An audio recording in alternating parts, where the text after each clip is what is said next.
J'avais payé mes cours d'anglais moi-même après avoir fait des petits travaux en Afrique. J'ai payé mes cours d'anglais. J'ai supplié ma mère de prendre un prêt bancaire pour financer mes études en Angleterre. Et lorsque je suis arrivée en Angleterre, j'avais pour objectif de faire une formation en oil and gas, pétrole, voilà. Gaz, ouais. Malheureusement, ça s'est pas bien passé. Et je me suis retrouvée dans trop de problèmes.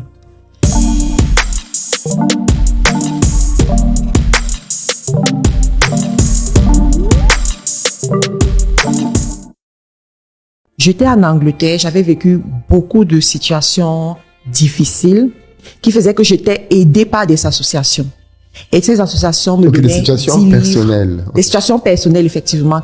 Donc, me donnaient 10 livres par semaine pour mon bébé et moi. 10 livres par semaine. Et pour ces 10 Pour le bébé livres, et toi. et pour le bébé et moi. Dans ces 10 livres, je devais acheter les couches, je devais acheter à manger. À cette période, je mangeais les pâtes. Et je mangeais beaucoup de couscous gombo sans poisson. Ça, ce sont des choses extrêmement difficiles. Mais au milieu de ça, j'avais compris que j'avais le pouvoir de transformer ma vie si je décidais de travailler et d'être disciplinée. Je me nourrissais beaucoup de vidéos de développement. Je me nourrissais beaucoup de livres de développement personnel, voilà, de livres. J'avais lu le livre de Père riche, Père pauvre, par exemple. Et quand j'ai lu ce livre, j'ai pris la décision de créer ma première société en Angleterre. Quand je crée ma première société, je ne sais même pas où la domiciliser. Tu as quel âge à ce moment-là? À ce moment, j'ai 24 ans. Waouh. Oui, à ce moment, j'ai 24 ans. Donc, je demande à des amis anglais s'ils peuvent m'aider et il y a une personne qui accepte et la personne... à domicilier, tu ne savais pas où domicilier l'entreprise. Voilà. Okay. L'adresse. Donc, la personne m'accorde une adresse pour pouvoir... Mais tu logeais je logeais dans des logements sociaux. Voilà, parce que j'étais un cas social, en fait. Cassos. C'est ce qu'on appelle ça en France, cassos. Alors, j'étais un cas social et j'ai choisi, en fait, de me relever, de ne pas me plaindre et de changer le cours de ma vie. Pourquoi? Parce que la plupart des gens, quand ils sont dans ces situations, restent là-dedans pendant des années. Non, je savais que j'étais appelée à des grandes choses. J'étais appelée à réaliser des grandes choses dans ma vie. J'avais cette conviction. Et c'est la raison pour laquelle je m'étais battue pour venir en Angleterre. Pour la petite histoire, j'avais payé mes cours d'anglais moi-même après avoir fait des petits travaux en Afrique. J'ai payé mes cours d'anglais. J'ai supplié ma mère de prendre un prêt bancaire pour financer mes études en Angleterre. Et lorsque je suis arrivée en Angleterre, j'avais pour objectif de faire une formation en oil and gas, pétrole, voilà. Gaz, ouais. Malheureusement, ça s'est pas bien passé. Et je me suis retrouvée dans trop de problèmes. Mais malgré cette situation... Mais pour la partie conseil aux jeunes qui veulent voyager, sans toi libre, mais tu penses que qu'est-ce qui a fait que entre la marque Karine qui arrivait pleine d'idées, pleine de projets, ce qui est le cas de tous les jeunes quand on voyage, oui. Qu'est-ce qui a fait que d'après toi, arrivé en Angleterre, tu as dérapé? Enfin, d'après toi, c'est quoi? C'est les compagnies, c'est les amitiés? Qu'est-ce qui a fait qu'au final, je pense que c'était le manque de connaissances. Ok. Je considérais l'étranger comme l'Eldorado. Je ne savais pas qu'il y avait le manque, la pauvreté, la difficulté. Et quand j'arrive, je me rends compte que c'est très dur. Je me rends compte que ce qu'on nous a vendu à travers les médias, c'est pas la réalité. Je me rends compte que même l'anglais de souche peut être pauvre. Et ça crée un choc en moi. Donc, mais après, voilà, le conseil que je peux donner aux jeunes, c'est premièrement, d'avoir la bonne information lorsqu'ils décident d'immigrer.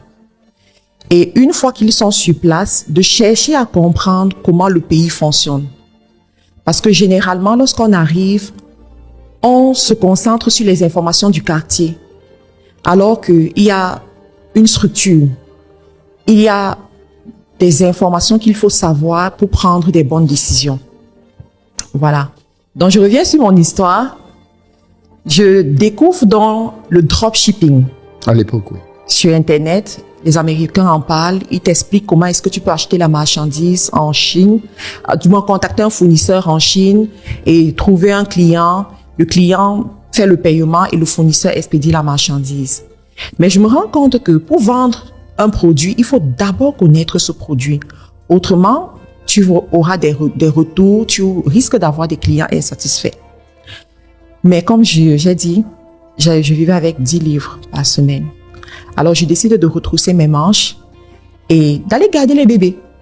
Les bébés des autres femmes qui avaient un travail séculier, qui sortaient tous les matins. Le week-end, j'allais faire le ménage. Tu allais garder les bébés des gens avec ton propre Avec enfant. mon propre bébé. Et ça leur revenait beaucoup moins cher parce que je ne facturais pas grand-chose. Cependant, j'avais besoin de cet argent. Je me rappelle une fois, je suis allée faire le ménage dans une église. Et ils m'ont payé pour ça. Et j'étais très contente parce que je me suis rendu compte que dans la vie, tout ce qui peut nous permettre de gagner de l'argent de façon honnête, c'est important de le faire. Le plus important, c'est de commencer et non d'attendre à avoir toutes les conditions réunies pour faire quelque chose.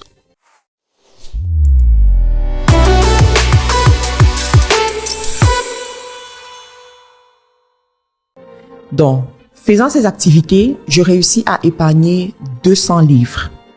Ah oui? Oui, je prends ces 200 livres et je passe ma première commande en Chine.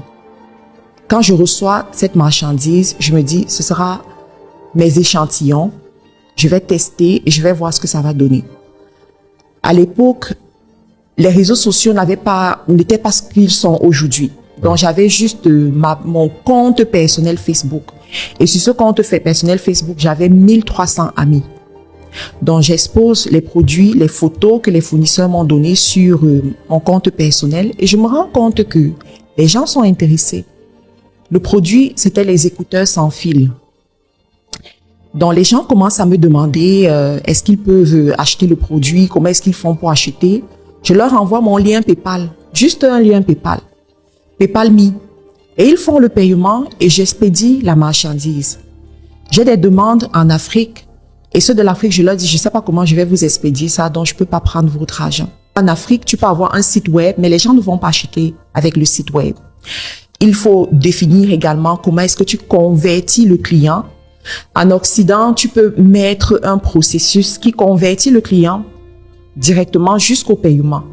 Mais en Afrique, à un moment donné, il y a l'aspect communication directe, en fait. Par exemple, il faut qu'il y ait un humain, ouais. Voilà, il faut écrire sur WhatsApp, il faut appeler, il faut discuter avec la personne, rassurer la personne. Il faut même que la personne vienne dans tes locaux, qu'il se rende compte qu'il y a une adresse. Si jamais il y a un problème, la personne va se plaindre quelque part. Alors, tout ce que tu dis là, tu es toujours en Angleterre, tu es déjà allé au Canada, ça se fait en cours de chemin. Alors, entre-temps, j'ai dû déménager pour le Canada. Lorsque je me suis mariée, j'ai dû déménager pour le Canada. Ah, donc entre-temps, tu rencontres ton mari alors? En Angleterre, au Canada? Je connaissais mon mari déjà. Je connaissais en fait, mon mari, on a grandi dans le même quartier. Et lorsqu'il m'avait vu, il m'a dit, toi, je vais t'épouser. Il t'a dit ça quand? Lorsqu'on n'avait même pas 20 ans. Ah oui? Au pays? T'as dit ça au pays? Oui, au pays. Il a dit, toi, je vais t'épouser. On a fait le tour du monde et on s'est finalement mariés. Excellent. Donc, on se retrouve au Canada. Et quand on se retrouve au Canada... Mais qu'est-ce qui fait que toi, tu décides de quitter l'Angleterre pour aller au Canada? Parce que mon mari vit au Canada. Ah, ok, d'accord, tu vas aller le rejoindre. Okay. Exactement. Okay. Donc, quand on se retrouve au Canada, il faut savoir qu'à ce moment... Mais avant de partir, ton niveau de vie en Angleterre, parce qu'on a connu Marc-Karine qui vivait avec 10 pounds par semaine. Oui. Et au moment où tu pars de l'Angleterre, c'est quoi ton niveau de vie? Alors, au moment où je pars de l'Angleterre pour le Canada, j'ai une entreprise enregistrée. Je fais mes activités. Je gagne assez d'argent pour prendre soin de moi, pour avoir ma petite voiture, mon petit appartement. Et tu quittes les logements sociaux? J'avais déjà quitté les logements sociaux, j'avais mon appartement. J'étais bien, quoi. J'étais déjà bien. On pouvait voir que la vie change.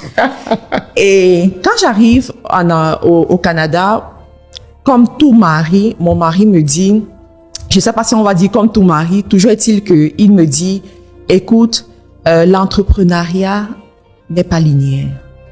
Il y a beaucoup d'embûches et nous devons bâtir une famille. Il nous faut des revenus stables. je propose que tu ailles chercher un emploi qui va te permettre d'avoir des revenus stables pour qu'on puisse quand même mettre sur pied les fondations.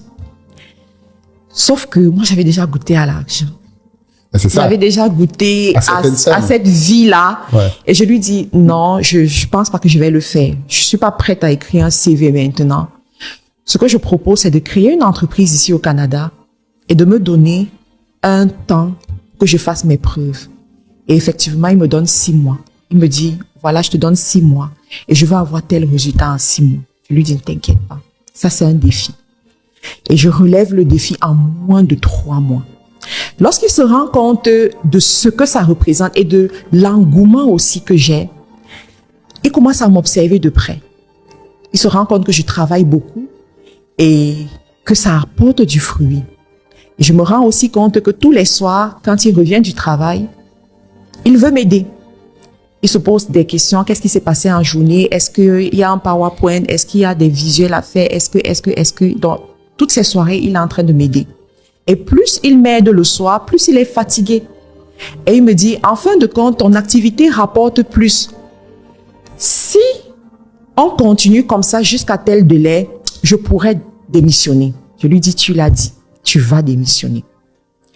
Et là, ça me challenge davantage, je me concentre et effectivement, l'activité continue à évoluer, il démissionne. Lorsqu'il démissionne, parce que mon mari, il est très, en leadership, on dit bleu, il est très structuré, très organisé, très dans les process aussi.